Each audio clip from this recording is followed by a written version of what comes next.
Pierre Palmade fait la une de toute la presse depuis ce vendredi 10 février 2023. En effet, l'acteur a été testé positif à la cocaïne après avoir été à l'origine d'un accident de la route à Villiers-en-Bière en Seine-et-Marne. Si son pronostic vital n'est plus engagé, le conducteur et son fils de 6 ans qui se trouvaient dans la voiture qui a été percutée de manière presque frontale, sont dans le coma. La femme enceinte de près de 7 mois, qui était également dans ce même véhicule, a malheureusement perdu son enfant. Pierre Palmade, désormais conscient, a pris la parole auprès d'un proche, lui affirmant alors ne plus se souvenir des circonstances de l'accident.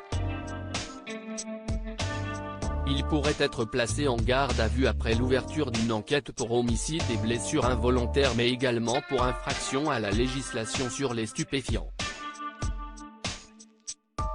Agathe Auproux tranchante alors que de nombreux médias reviennent sur les soucis d'addiction que Pierre Palmade a pu rencontrer tout le long de sa vie, Agathe Auproux elle est catégorique. C'est via sa story Instagram qu'elle a bien voulu donner son avis sur cette affaire, répondant à la question d'un internaute. Un avis sur Palmade, lui a-t-on demandé avant que l'ancienne chroniqueuse de TPMP ne réponde, enfermez-le s'il vous plaît, merci. Voilà un message on ne peut plus clair. Pour rappel, Pierre Palmade risque jusqu'à 10 ans d'emprisonnement et 150 000 € d'amende. De son côté, Agathe Auproux s'aventure sur des sujets qui peuvent parfois prêter à controverse.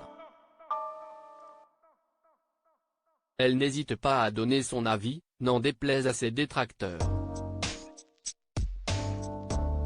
Ainsi, lorsqu'un autre internaute lui demande si elle est pour ou contre l'avortement, elle a répondu « 100% pour, ça ne devrait même pas être un débat s'il vous plaît ».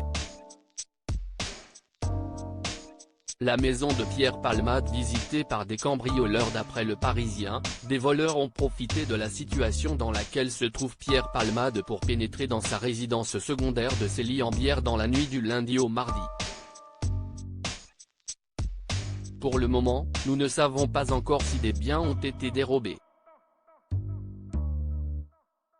À noter qu'il existe des soupçons de dissimulation de preuves depuis quelques jours. Suite à la perquisition de la police et de la gendarmerie dimanche dernier, seulement quelques résidus de cocaïne ont été trouvés dans du matériel d'injection.